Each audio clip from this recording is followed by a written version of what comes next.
crime has been committed. Spiritual error, a biblical crime, has been.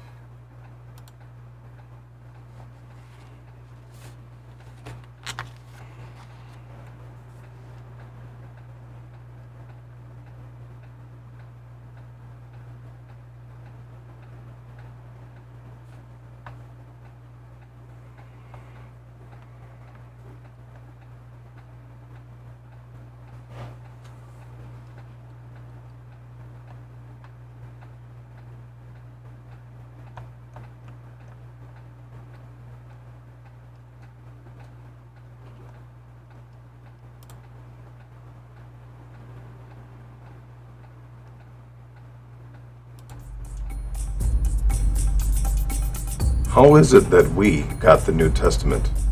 How did the New Testament come to us? And how is it that it now has the form that it does? But more importantly, what about the impact that the New Testament has? And how is it that so many individuals believe in the New Testament above and beyond the Tanakh, which supposedly it came from and is supposedly now superior to? Is this secessionism? Is this a takeover? Are we witnessing an actual takeover of religious ideologies and doctrines right in front of our eyes? Could it be that those who penned the New Testament were actually government officials, those who were working for the Roman government? Is that possible? We will be investigating tonight. We will be investigating a crime of identity theft.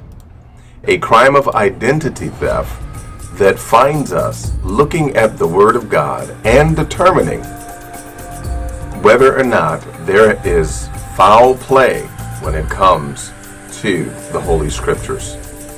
One of the main books that we're going to be looking at for this particular investigative series is Creating Christ, how Roman emperors invented Christianity. This is by James S. Valiant and Warren Fahey. So let us begin to talk about the New Testament, and not only that, but let us begin to talk about our subject for this part one, which is identity theft.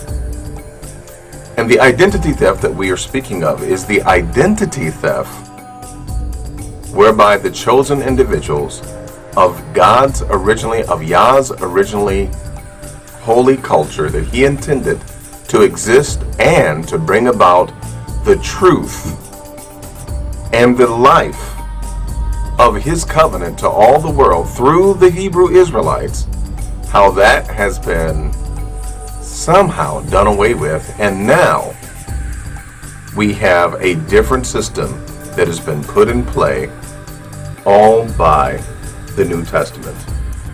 How is it that the New Testament has come now to circumvent the Old Testament? How is that true? Well, if we go back into our studies and we begin to look at the Scriptures, we can discover some of the things that really have been hidden right in front of our eyes. When we begin to consider how that the New Testament itself is written supposedly, it is written by the inspiration of the Holy Ghost, and it has its origins in Jerusalem. It has its origins in Israel. It has its origins in what we would call Judaism, but yet and still, now it is completely different, and it has completely uprooted the foundational and principal truths of Judaism, and now has established itself. It has established itself as a right and a rule, and it has allowed itself to become the number one religion on the face of the planet, that has the ability now to usher individuals into heaven and to save them, and is now directly opposed to the original system of Judaism. Now, for the sake of this particular lesson, for the sake of our discussion tonight, we will be talking about not Judaism proper, but we will be talking about, yes, we will be talking about the way and how it is in the way that our Elohim gave laws, statutes, and commandments to Moshe, and how it is these things that our Elohim originally desired that humanity would walk in, and that humanity would forever strive to be obedient to the laws, statutes, and the commandments of our Elohim. So what happened in between Malachi and Matthew? What happened even to the Old Testament? What happened so that the Old Testament itself no longer belongs to the Jews or to the Hebrews, but now it belongs to Rome? And with it belonging to Rome, Rome now has the say as to what goes on and how it happens and how individuals can be saved. And it is no longer that the Tanakh is the major important document, but now it is simply about the religion that became the unifying factor and the empowering factor of the Roman Empire. Along the way, we're going to discuss many things that may be a point of contention and something that just may startle you. If we go back into the historical documents and begin to research, we will find that there was a time when, of course, the lands held a different sway, if you will, under a different worldview. And it is in this time that the gods, those that we would call gods, were interwoven into the very fabric of government. They were interwoven into the everyday practices and the everyday fabric of government, to the degree that it is the governments themselves that began to be involved in religion, and religions proper then began to spread by means of governmental influence. When the Romans would conquer a particular territory, the Romans would not demand that they cease and desist from their worship of their particular gods. No. The Romans developed a kind of a system that is called, or I should say, it includes syncretism.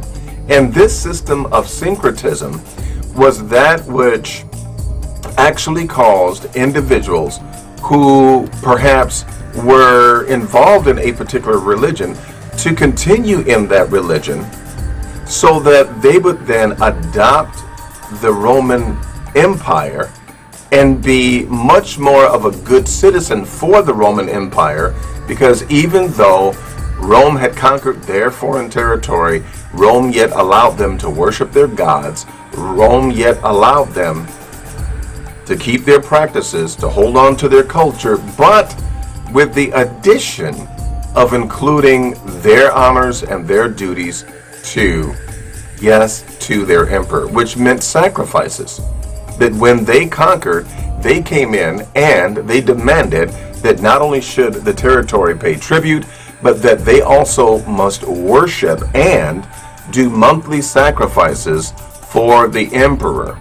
And in some cases, when the emperor decided to have a birthday every day of the month of the year, they had to attend, sacrifice, and to pay a special tax, because Rome decided that that would be the case. With Rome being the individuals that they were, they used this system of syncretization to adapt and to assimilate other cultures into their system. And with that being the case, they could then control vast amounts of land, vast amounts of territory, while yet allowing there to be an semblance of the normal, natural way of doing things for that people. Well, where that would prove to be a problem is that would prove to be a problem with the individuals within Jerusalem who within themselves understood there to be a completely different system of Torah, a completely different system that was not only founded by the Torah, but it was a different way of life, it was a different way of living, it was a different way completely. And it is in this particular way that was so different that forbade them to actually sacrifice to the emperor, because they were not to sacrifice to any man or to any individual. Yet and still, at the same time, because the Jews had such a strong belief and they themselves held to the Torah, they held to their guns, they absolutely refused to bow down to the emperor, and this became a point of contention. It is because of the Jewish rebellions that continued to uprise. It is because of the Jewish rebellions that continued to happen. It is because of that that the Jews themselves began to be a very serious problem to the Roman Empire. It was the Roman Empire that began to have a very serious problem with those who were in this little town of Jerusalem, seemingly a corner of their kingdom that was relatively insignificant, except for the fact that they themselves needed Palestine, they needed that region in order to be able to trade. It was a trade route, but also it gave them a military advantage. Because it gave them a military advantage, they wanted to hold on to it, and because it within itself also was very strategic for trading, they wanted to hold on to it, and it was necessary that because of those factors, they had to keep it. Now, with that being the case, we find that the kingdom being in trouble through constant uprisings, it was necessary for the Roman government to do something in order to stop, to quench, and to quell all of these uprisings that were happening and that were disturbing the peace. Please keep in mind, the peace was being disturbed as far as the Roman Empire was concerned. The peace of Rome, Pax Romana, was being disturbed by the Jewish uprisings, by those who believed in a Messiah, and by those who decided that no matter what, they would fight for the Messiah until they die. And keep in mind, it is this Messiah that was prophesied in ancient scriptures that would come and that would deliver them from their oppressors militarily, but also this individual would be a spiritual leader. And it is this spirituality that began when Moshe saw the burning bush and when he heard the word of the Lord that sent him back into Egypt to deliver the Israelites.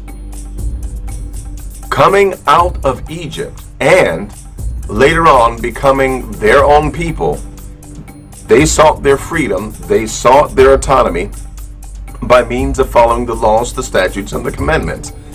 After having failed on a number of attempts to keep the laws, statutes, and commandments, the children of Israel then fell into the hands of those that Yah our Elohim allowed to conquer them in order to teach them a lesson. And somewhere along the way, it is true that as the Roman Empire was increasing and expanding and increasing in influence, power, military might, wealth, it is true that the empire yet found itself needing to deal with Jerusalem, needing to deal with the Jews, but mainly with those Jews who served as antagonists for the Roman system. So how is it that the scriptures themselves could be used to actually reverse the system of the Torah that was that was established many thousands of years later, how could the Roman government, how could Rome secure their dominion, secure their kingdom, secure their empire, and deal with the rebel Jews at the same time?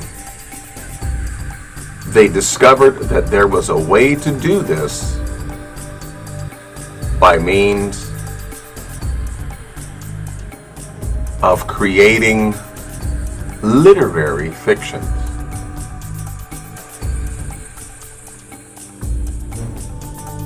We will discuss these literary fictions and much more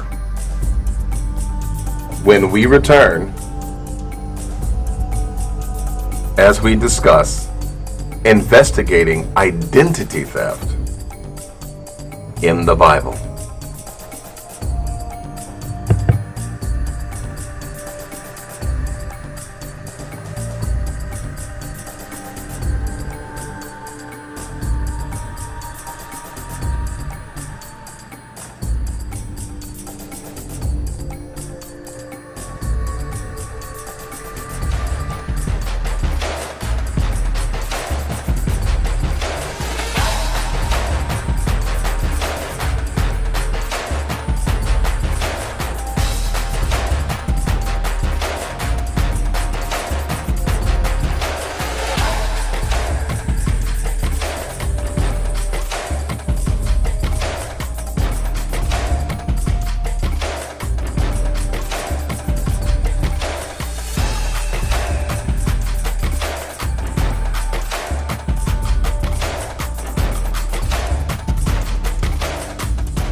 Hi, I'm Melky Uriel, and I'm excited to offer you a brand new course at Navi Bait Academy. One of the first courses that we're developing at Navi Bait Academy, and we're welcoming you.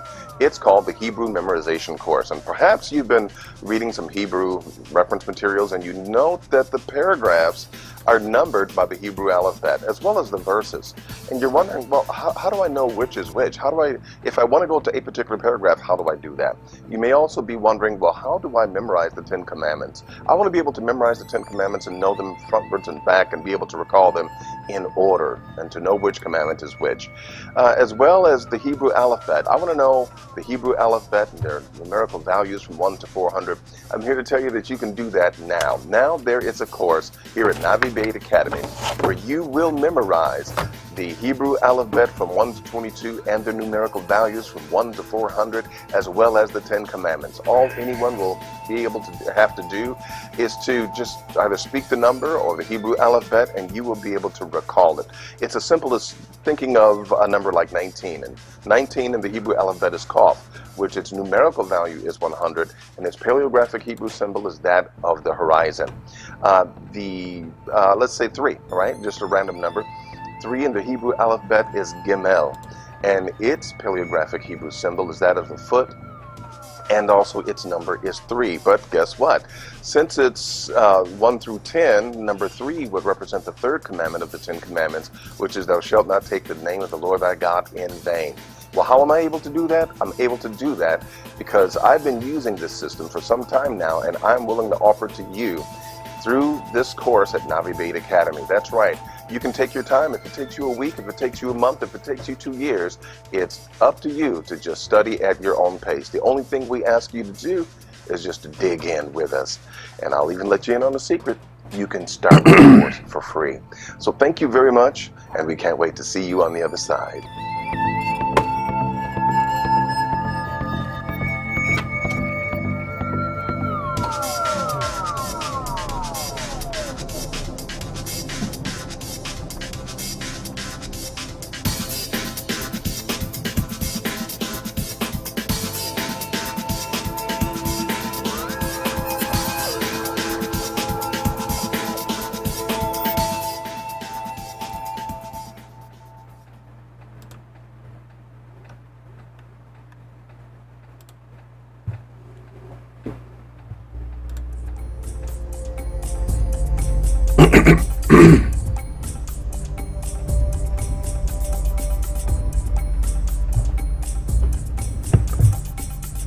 So here then is Rome's problem. Rome has an issue.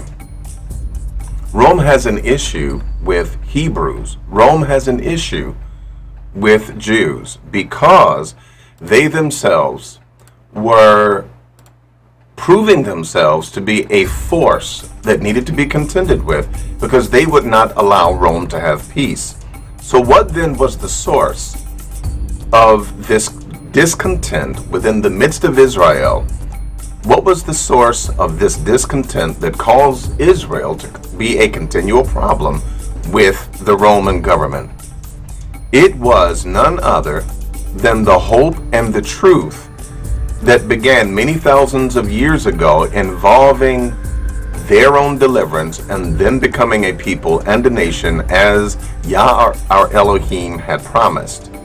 It was this hope that they themselves would always be a sovereign people unto themselves with one rule, with one God, with one government.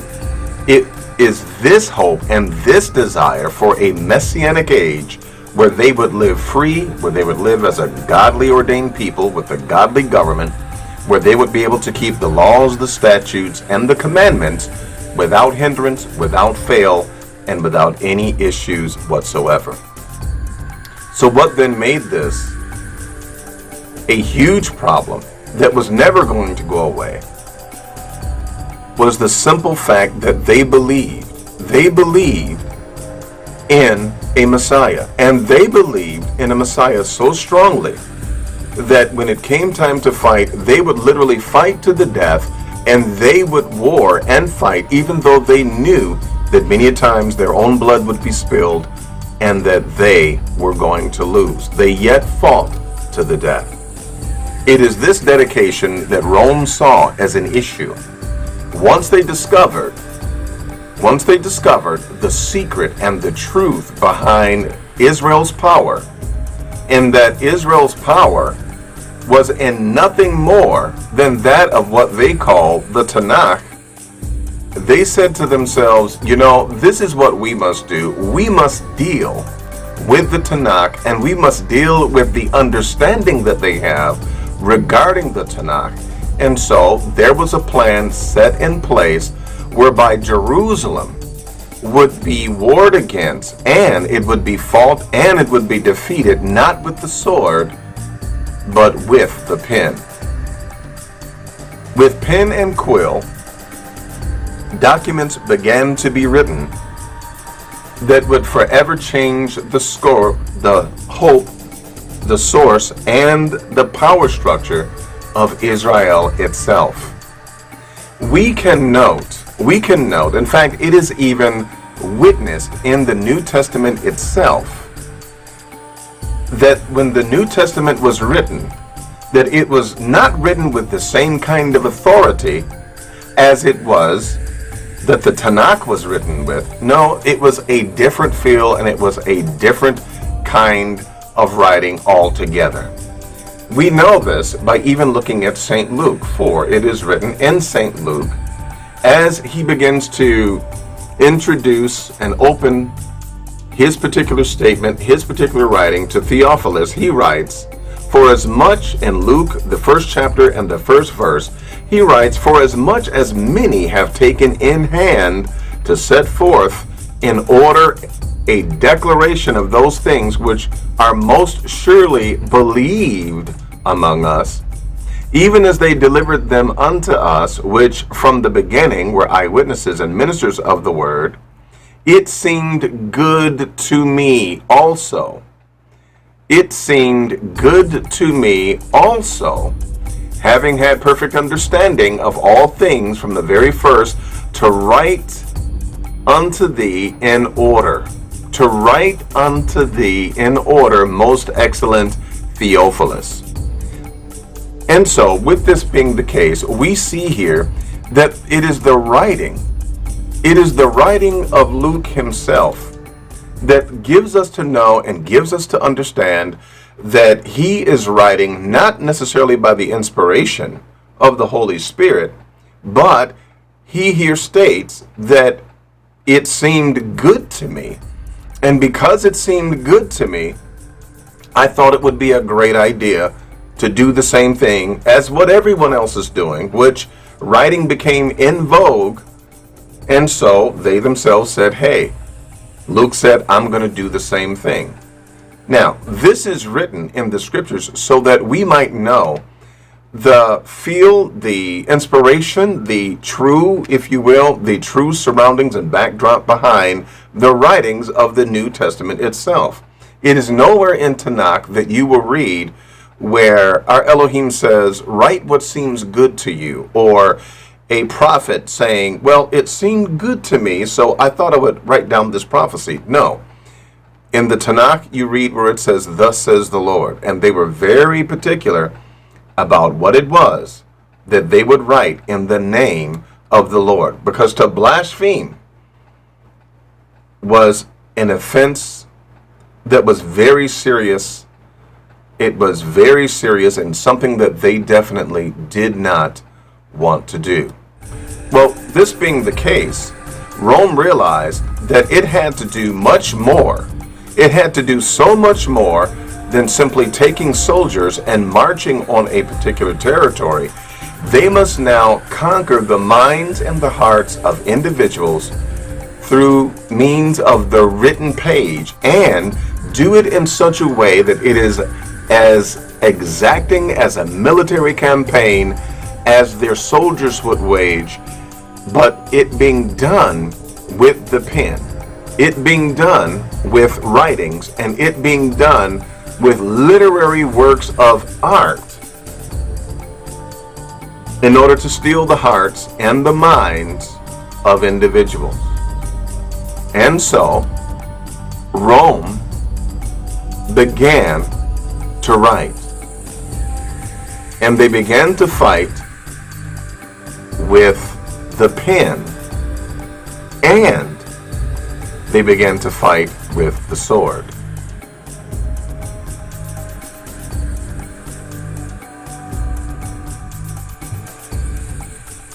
Many of us have a romantic view. Many of us have a romantic view of the Bible days. And we think that the Bible days are such that, people, they were just, it was just this place where everything was pristine and everybody loved God and it was great and men were moved and they levitated across the floor and they were told to write. But these were not those kind of days. These were not those times. In fact, it is in these times where the art, if you will, of deception, and espionage was at an all-time high. The individuals that had the ability to take the pen and change the course of individuals' thinking and understanding, this was a commodity, it was a skill, and it was something that kingdoms used in order to sway the population and in order to control the masses that were under their auspices. So because Rome then began to use the pen and began to write, and they took the pen and began to wield the pen just as they did the sword, it is Jerusalem that began to have a huge problem when it came to maintaining their own status as a holy people before our Elohim. And it is in Rome's best interest to not only take the pen and begin to persuade individuals, but it was to Rome's advantage to then take the opportunity, now having the hearts and the minds of individuals through the spoken and written word, they could then lay hold to a kingdom that was not just physical, but now it was a kingdom that was mental, a kingdom that can include a spirituality, and a kingdom that would give them exactly what they wanted. All by controlling the words that would be read on a page. In one of the last stands against the Roman government, it was in a place called Masada. And in Masada, something very interesting happened, because as the Jewish forces began to fight Rome, it was discovered that they themselves would not only lose the battle, but that the individual soldiers themselves would not survive. They knew that they would not survive. They wanted to fight to their death. And there just so happened to be an individual that was a general in this Jewish rebellion against Rome by the name of Joseph.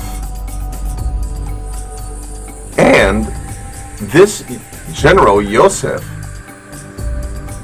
according to the writings, the ancient writings, it is this general Joseph that got together with the other men who were held up in Masada, and they made a pact together. Now, they had an idea, and they said that since we're going to lose, what we're going to do is we're going to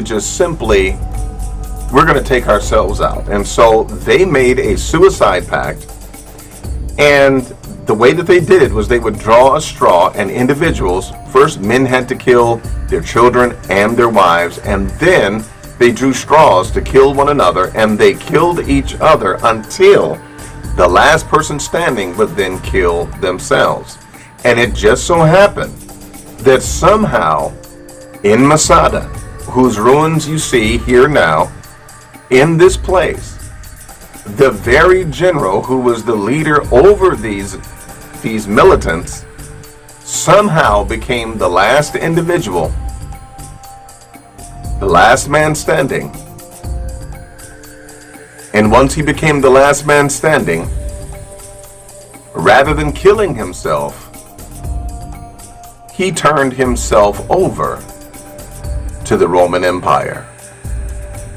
This individual would be very instrumental in what comes next and how things would play out, and the entire world itself, from a religious standpoint and spiritual standpoint, would literally be turned upside down. That individual that survived and that later turned himself over to the Roman government is none other than Joseph, who changed his name to Josephus. Josephus, which is a Roman version of Joseph. But not only that, Josephus went to the conquering general, and he shared with him something that the general never forgot. He told Vespasian, that you are prophesied to be the ruler, and you are prophesied to be a Messiah. And not only are you going to be a Messiah, but that you're going to be great, and you're going to do great things, and God is with you. You are the one that is prophesied about in our Holy Scriptures. He was then rewarded by being taken back to Rome and becoming the national historiographer. And he changed his name, or his name was changed from Joseph to Flavianus Josephus. This was an amazing turn of events, because now that Josephus was on the side of Rome, once a leader of the Jewish rebellion, things would never again be the same for the Jewish rebels and for the Jewish rebellion. Jerusalem then suffered greatly at the defeat of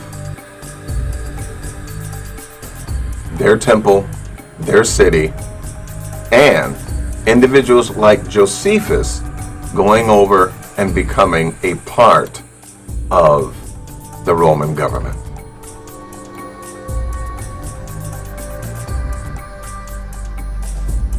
Is it true that Josephus orchestrated and planned the murder of his entire battalion, their wives, their families, all of their children, everyone? Did he plan to turn himself over to the Romans? Was this something that he desired to do all along?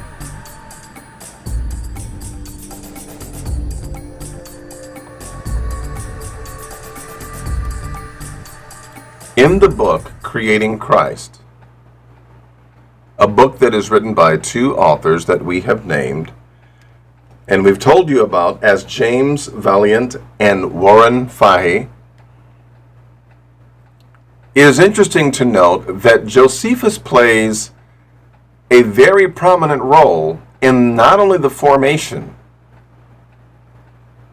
of this new Roman government and their new peace, but he proves to be very important when it comes to the actual formation of the New Testament. It is Josephus and his writings that we notice many similarities, too many similarities to ignore, that we now must discuss.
So how is it that Flavius Josephus, who was once a militant in the Jewish rebellion against Rome, how is it that he then becomes Flavius Josephus and the right-hand man to the emperor of Rome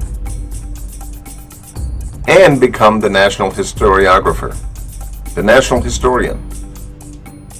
How was that possible? How did this happen? And is it possible that his writings became the template, if you will, for the writing of the New Testament? How is it that this is possible? Is it possible? Did Josephus have something to do with early Christianity? Is it possible that Josephus himself played a part in not just the massacre and the massacring of his own family members and members of his own army, is it possible that he did actually orchestrate their death and their murder? Was there a plot? Was there a conspiracy? Was he perhaps a Roman agent all the time? Was he a double agent? Did he steer the Jews toward failure and then somehow orchestrate his survival and then later turn turncoat to Rome and then land a very nice position where he is now on the payroll of the Roman government, and the taxes that the Jews are paying now goes towards his salary? Is it possible that he orchestrated all of this himself?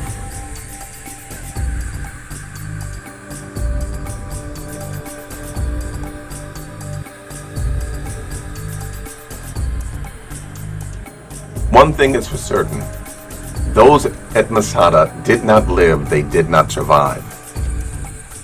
Another thing itself that is also equally important is that the Roman territories that needed to be maintained and uprisings controlled, out of them all, it is the Jewish territories. It is the Jewish territories that apparently proved themselves to be of great concern for the powers that be. As the Roman Empire began to spread and as its empire began to grow, it was necessary that the entirety of the Roman Empire have a level of peace and have a level of unity that would be necessary to unify the kingdom. Otherwise, the kingdom would be divided against itself. After the death and the suicide of the remaining families and soldiers of the Jewish rebellion at Masada, it is true that one man became a very important asset in the pocket of the Roman government. The Roman government, who took him under their wing, used his knowledge, used his understanding to once again wage a continual battle against those who believed in a Jewish Messiah. They used the pen and they began to write. One thing that is notable is that we now have evidence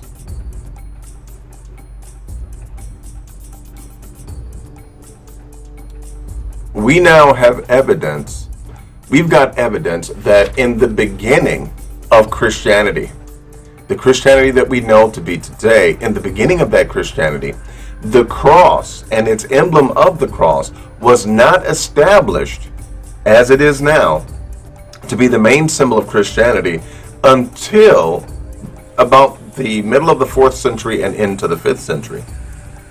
It is during this time that the cross as we know it today began to be the symbol of Christianity. But before that particular time, there was a different symbol for Christianity. And that symbol was none other than the symbol that also just so happened to be a symbol of the Roman Empire. The anchor with dolphins, and also an anchor that had what looks like a cross at the top of it. It is this that was the original symbol of Christianity.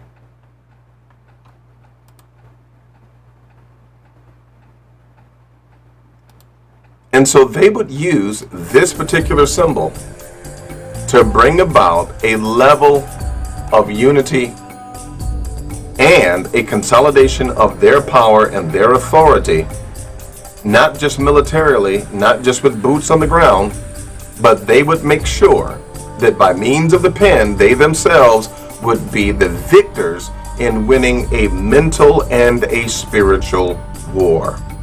It is this mental and spiritual battle that Rome began to fight and win when they themselves picked up the pen and began to write. And it just so happened that as they began to write, that what they conquered became more secure as they changed the Messiah of the Tanakh into a Messiah that was complicit with the Roman government, with their rule, and not only that, but that was also complicit with the paying of taxes and the tribute that Israel needed to pay to Rome as their vassal. It is not only that, but we also find in the scriptures themselves where it is put in the mouth of Christ many things that are actually adverse and against what is written in the Tanakh. There are things that is put in the mouth of Christ that is completely against the Tanakh. It is against all that we know and understand to be that which is holy to the Tanakh and in the Tanakh and part of that particular system. It is against it. It is something that is so amazing. But yet Rome pulled it off, not with the sword, but Rome managed to pull it off by means of the pen. By what they would write, this would change what the Jews thought and what the Jews felt was an adequate expectation for the Messiah. A long-awaited Messiah that was written in prophecies many thousands of years ago. It is this Messiah that now would be somehow transformed into a Roman sympathizing, a Roman understanding, and a Caesar tax-paying individual that would admonish all individuals,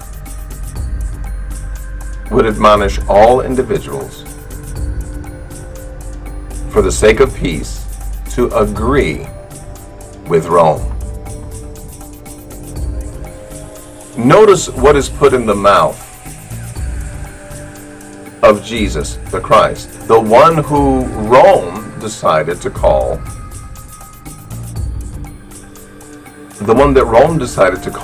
the Messiah. In the Sermon of the Mount, Jesus speaks certain words that would be nothing less than amazing to those who would consider the Tanakh to be the true Word of God. Notice what it reads. Ye have heard, in verse 38, ye have heard it said that an eye for an eye and a tooth for a tooth. But I say unto you that ye resist not evil. But whosoever shall smite thee on thy right cheek, turn to him the other also. And if any man will sue thee at the law, and take away thy coat, let him also have your coat or your cloak also. And whosoever shall compel thee to go a mile, go with him twain or two. Give to him that asketh thee, and from him that would borrow, turn not away. The one verse of emphasis here that we should pay attention to, that points a finger of culpability, is verse 39 that reads, But I say unto you that ye resist not evil. But whosoever shall smite thee on the right cheek, turn to him the other also. And something that is of great importance, something that helps the Roman government, something that would help the centurions, as it is the centurions who would actually demand that one of the Israelites carry their military gear and whatever else they were carrying. It was law that they had to carry their things. If asked, they had to carry it for a full mile. But here, put into the mouth of Jesus, it is said, if you're asked to go 1 mile, go 2. And so what this does is this sets up a system whereby you are pleasing God and helping God when you help Rome.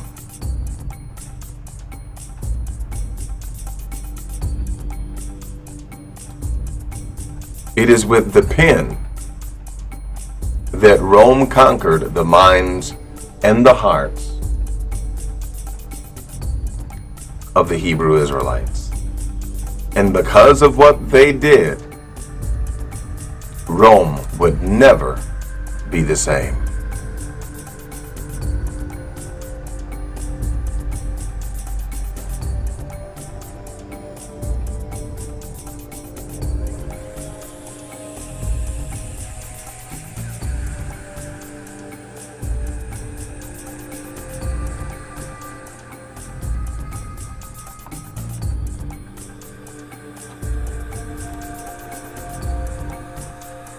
I'm Malkia Uriel, and this has been part 1. This has been part 1 of biblical identity theft. Please join us for part 2 that we will deliver to you very shortly.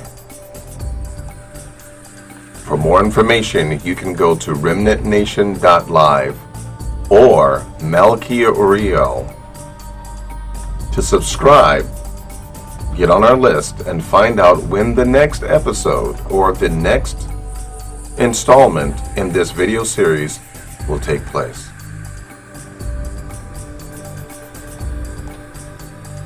Thank you, and we will see you next time.